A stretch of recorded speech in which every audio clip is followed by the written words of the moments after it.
بسم اللہ الرحمن الرحیم۔ امت مسلمہ آج پوری طرح فرقہ بندی، گروہ بندی کی تقسیم میں ہے، اور مزے کی بات یہ ہے کہ ہر فرقہ اپنی اپنی مسلک کی اور فرقے کی مسجد کے اندر بیٹھ کر دعائیں مانگ رہا ہے کہ یا اللہ امت مسلمہ کو متحد فرما۔ کوئی اتحاد قائم کرنے کے لیے تیار نہیں ہے، کیونکہ اتحاد قائم ہوتا ہے ایمان خالص کی بنیاد کے اوپر۔ وہی چیز بعض والوں کی اصلاح کرے گی جس نے پہلے والوں کی اصلاح کی تھی۔ یہ حدیث ہے نبی علیہ السلام کی، اور نبی علیہ السلام نے فرمایا میں اس طرح اصلاح کر رہا ہوں جس طرح پہلے والوں کی اصلاح ہوئی تھی۔ یعنی تمام انبیاء نے اس ایک نقطے کے اوپر دعوت دی تھی اور لوگوں کو اکٹھا کیا تھا، اور یہ اکٹھا ہونا ایک مبارک اجتماع ہوتا ہے، اجتماعیت ہوتی ہے ایمان خالص کی بنیاد کے اوپر۔ فرمایا وَلَقَدْ بَعَثْنَا فِي كُلِّ أُمَّةٍ رَسُولًا أَنِ اعْبُدُوا اللَّهَ وَاجْتَنِبُوا الطَّاغُوتَ، کہ ہر نبی نے ہر دور کے اندر جس علاقے کے اندر، چاہے وہ آزاد قوم ہو عاد اور سمود کی طرح سرمست قوم، چاہے غلامی کی زنجیروں میں جکڑی ہوئی قوم ہو بنو اسرائیل کی طرح، یا مکہ کے اندر یہ دعوت جب اٹھی جب معیشت سب سے بڑا ان کا مسئلہ تھا، تو ان سارے حالات کے اندر ایک ہی دعوت دی گئی، الہکم الہ واحد لا الہ الا هو الرحمن الرحیم، کہ لوگو تمہارا الہ، تمہارا معبود، تمہارا داتا، تمہارا دستگیر، مشکل کشا، حاجت روا، اس کائنات کا بنانے والا اور اس پوری کائنات کو چلانے والا اکیلا ہے، ایک ہے۔ کوئی یہ جو تم نے بنائے ہوئے ہیں کتب غوث ابدال، یہ خالص جھوٹ ہے، اور یہ اللہ کے علاوہ جس جس کی بندگی کرتے ہو، جس جس کو پکارتے ہو، یہ سارے مل کے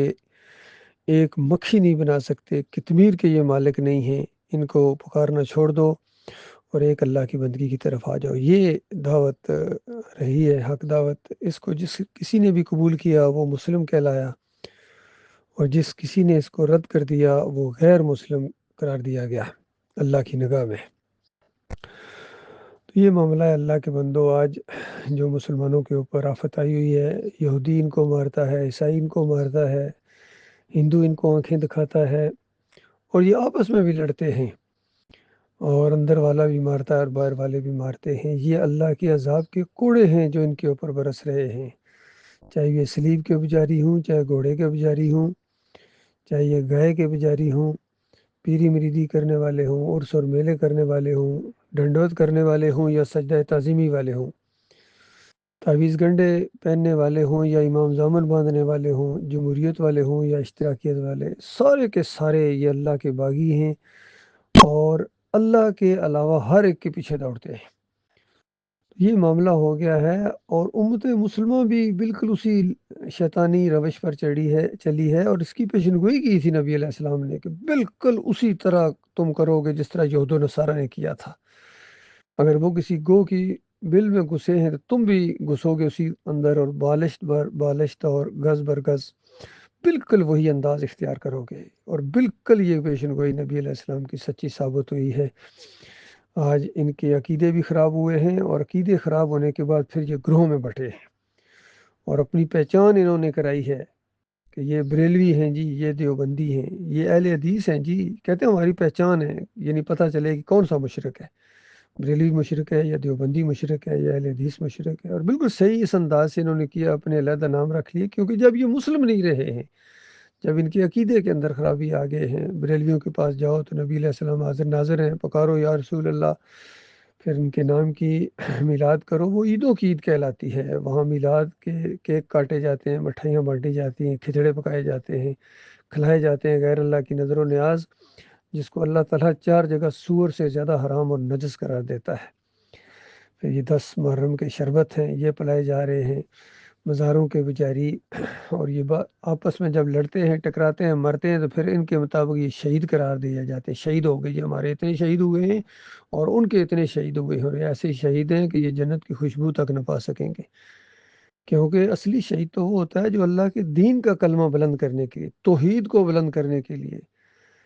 جو اپنی کوشش لگاتا ہے، جو گھر کو چھوڑتا ہے، محنت کرتا ہے، تبلیغ کرتا ہے، توحید کو پھیلانے کے لیے، یاد رکھیے، شرک کا رد کرنے کے لیے، اس طرح عمر بن خطاب رضی اللہ تعالیٰ ہمیشہ دعا دیا کرتے تھے اور یاد کرتے تھے کہ اللہ رحم فرمائے خالد بن ولید کے اوپر رضی اللہ تعالیٰ، کہ ہمیشہ لڑتے رہے تاکہ اللہ کا کلمہ بلند ہو اور باطل کے یہ جتنے جھنڈے ہیں یہ نیچے ہوں۔ تو یہ ہوتے ہیں مخلص مومن۔ جب تک مسجدیں کچی تھیں اور زمین کے اوپر سجدے کیا کرتے تھے، ان کے دلوں کے اندر ایمان تھا۔ قرآن ابھی 2 تختیوں کے اندر لکھا بھی نہیں گیا تھا، مختلف جگہوں پر تھا اور لوگوں کے سینوں میں تھا۔ اس وقت دین اسلام کا کس طرح رعب اور دبدبا تھا، کس طرح دشمن کامتے تھے۔ اور جب آہستہ آہستہ ان کا ایمان پہلے کمزور ہونا شروع ہوا، پھر 3 صدی کے اندر عہد روح فی القبر کا ذریعہ،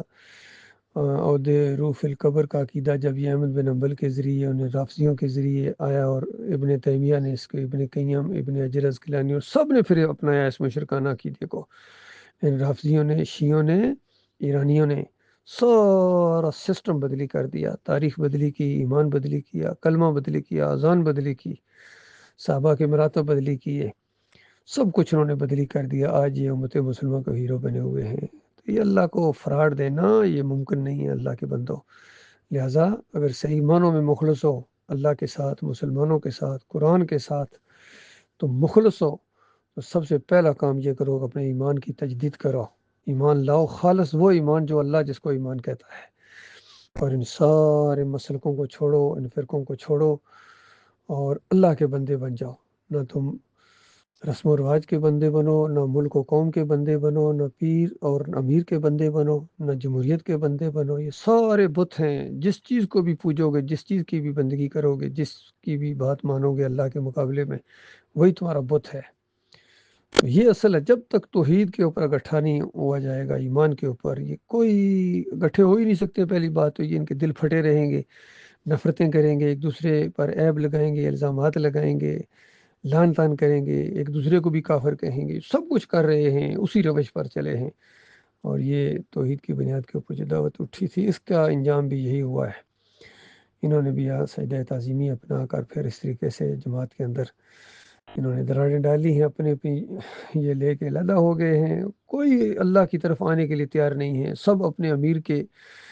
قدم بوسی اور اس کے پنڈلیاں دبا رہے ہیں۔ اسی طرح فرقے بنتے ہیں نا، فرقہ اسی طریقے سے بنتا ہے، جب ایک عام اعلان کر دیا جائے کہ جو اللہ کی بات ہے، جو اللہ کے رسول صلی اللہ علیہ وآلہ وسلم کی بات ہے، جس انداز سے صحابہ اکرام نے اس کو سمجھا ہے اور اس کو مانا ہے، بالکل اسی طرح ہم مانیں گے، تو پھر فرقہ نہیں بن سکتا ہے۔ لیکن جب یہ بات آ جائے کہ نہیں ہمارے امیر صاحب نے یہ کہہ دیا جی، بس انہوں نے فتویٰ دے دیا جی، انہوں نے فلاں کو جماعت سے نکال دیا، فلاں کو جال ڈال دیا، جب امیر صاحب اتھارٹی بن جائیں، پیر صاحب اتھارٹی بن جائیں، تو پھر ظاہری بات ہے فرقے تو بنے ہوئے، کسی نے بڑا فرقہ بنایا ہو، کسی نے چھوٹی فرقی بنائی ہوئی، ہر ایک لگا ہوا ڈٹے ہوئے ہیں۔ بہرحال اللہ تعالیٰ ان سب کو نپٹ لے گا، ہر ایک اپنی نیت کے مطابق اور اپنے اعمال کے مطابق جزا یا سزا پائے گا۔ اللہ تعالیٰ سے یہی دعا ہے مالک مخلص اور باصلاحیت لوگوں کو آگے لائے، جو امت مسلمہ کے اندر یہ دراڑیں پڑی ہوئی ہیں، شرک اور کفر کا پرچے اڑا دیں، ان کی بنیادوں کو کھیڑ دیں، تب امت مسلمہ گٹھی ہوگی، اور پھر دنیا میں بھی انشاءاللہ خیر آئے گی۔ رنگے جہاں بدلی ہوگا وہ وقت آنا ہی آنا ہے، یہ اللہ کا احسان ہے کہ مالک نے ہمیں وہ گویا پہلی اینٹ بنا دیا، تاکہ لوگوں کو ہم اس کی طرف توجہ دلا رہے ہیں، اور خود ان سارے فرقوں سے، مسلکوں سے بالکل بیزار ہیں۔ مالک ہمیں باصلاحیت ساتھی عطا فرمائے جو اس راستے میں ہماری رہنمائی کریں،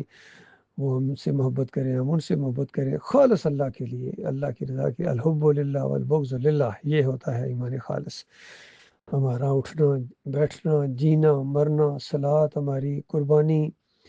ہمارے آڈیوز، ہمارے ویڈیوز خالص اللہ رب العالمین کے لیے ہوں، اللہ ہی کے لیے جینا اور اللہ ہی کے لیے مرنا، یہ ہے صحیح معنوں میں ایمان خالص۔